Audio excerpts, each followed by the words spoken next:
Actual में जब एक के साथ एक फ्री हो सकती है तो इसमें सोचो कि कितना गवर्नमेंट को रेवेन्यू जा रहा होगा। ये चीज़ कोई कोई हाईलाइट नहीं करता। दारू पे कितने परसेंट गवर्नमेंट टैक्स लेती है, ये इस बात से साबित होता है कि केजरीवाल अगर दारू पे एक बोतल पे एक फ्री भी दे रहा है तो उस पर भी बेनिफिट हो रहा होगा उनको।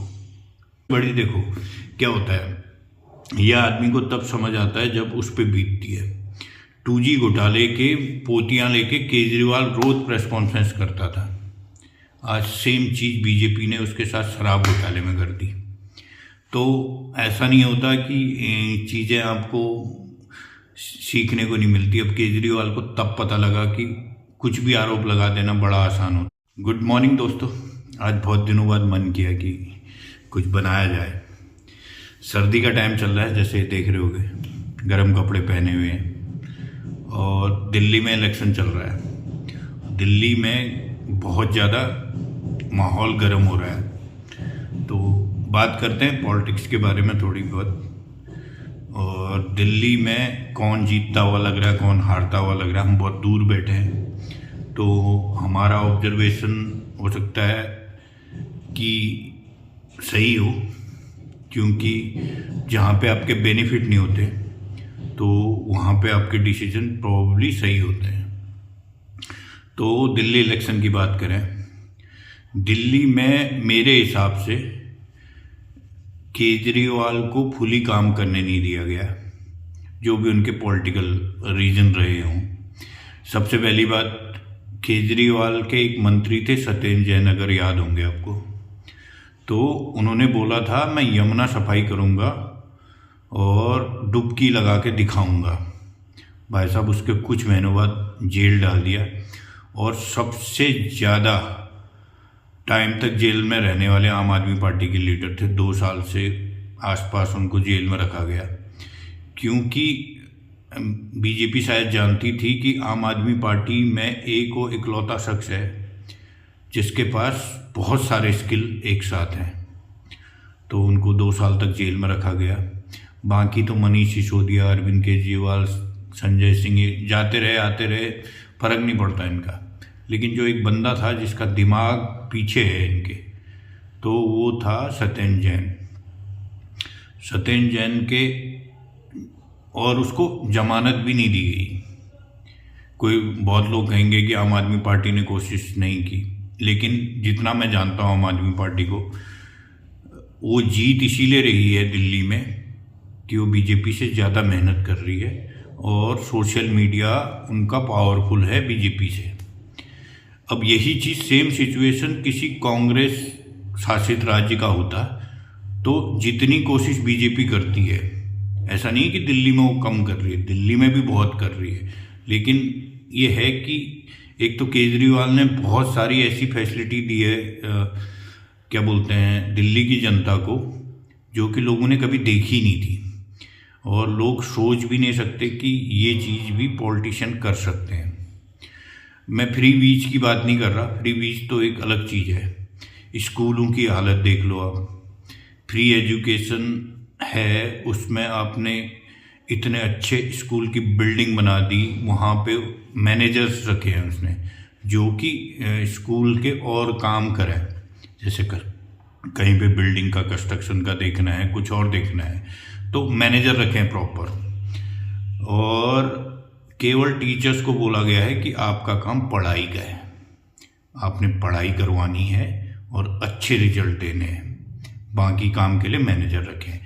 वहीं क्या होता है, जैसे आप कहीं के भी सरकारी टीचर्स देख लो, उनसे क्या क्या काम नहीं कराया जाता। एक तो क्या होता है, वो क्लर्की वाला जॉब होता है ना। हमारे यहाँ पे एक योजना है कि बहुत जगह राशन देते हैं, बहुत जगह ना दिन का चावल बनता है, राइस, तो उसकी सारी डॉक्यूमेंटेशन वहाँ का जो प्रिंसिपल होगा उसकी जिम्मे होती है। तो भैया वो महीने भर में हिसाब किताब ही लगाएगा, इतना ग्राम इस बच्चे का, इतना ग्राम इस बच्चे का, तो उसका दिमाग तो यही हमेशा लगा रहेगा कि यार 2 पैसा कैसे बचा लूँ इसमें से, क्योंकि उसको उस काम की तो सैलरी दी नहीं जा रही है। तो भैया अगर वो 2 पैसा कमा भी रहा है तो बुरा नहीं है, क्योंकि आपने उसको पढ़ाने के लिए रखा है जो काम आप करवा नहीं रहे हो। इलेक्शन में ड्यूटीज लगा दी जाती है, बहुत सारे इश्यूज हैं उनके भी, जो कि होता है हर जगह। इस छोटे से काम से फ़ायदा क्या हुआ कि टीचर्स फ्री हो गए पढ़ाने के लिए, और मैनेजर्स, एक एम्प्लॉयमेंट जनरेट हो गया लोगों के लिए कि वो मैनेजर्स बन सकते हैं जो और काम देखें स्कूल के।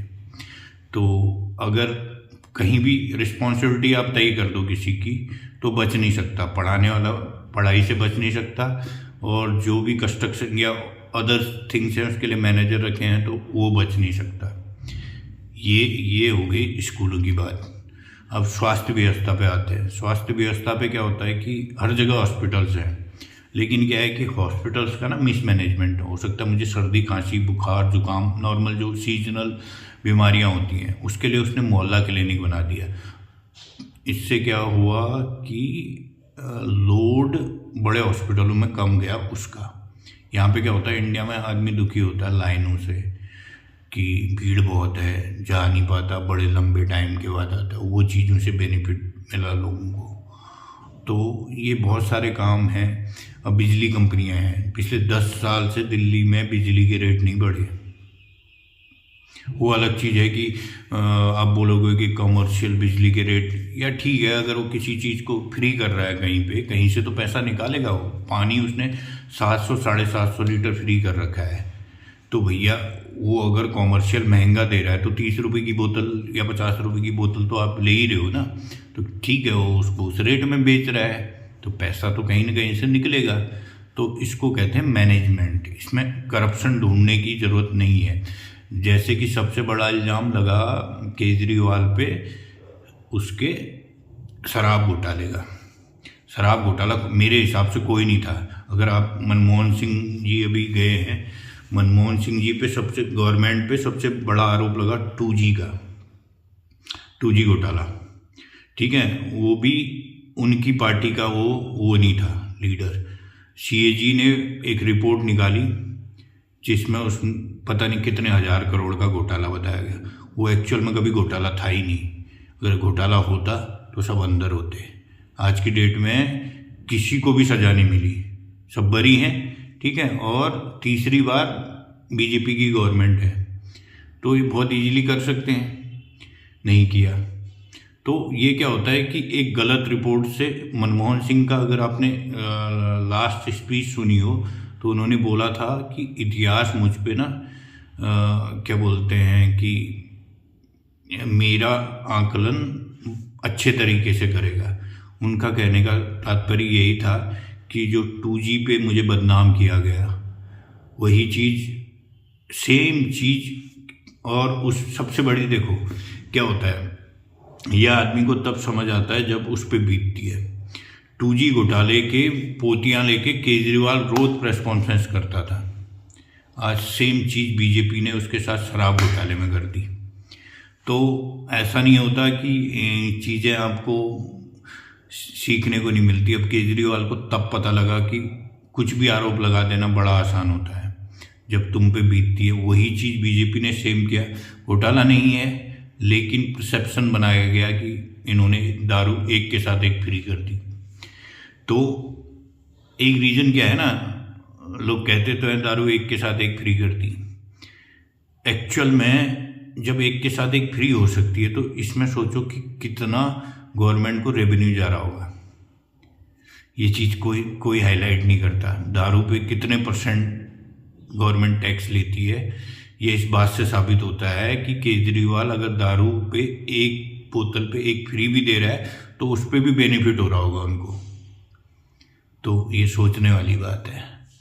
चलो मिलते रहते हैं, आप अपने विचार कमेंट करके बताएं, फिर करेंगे बात।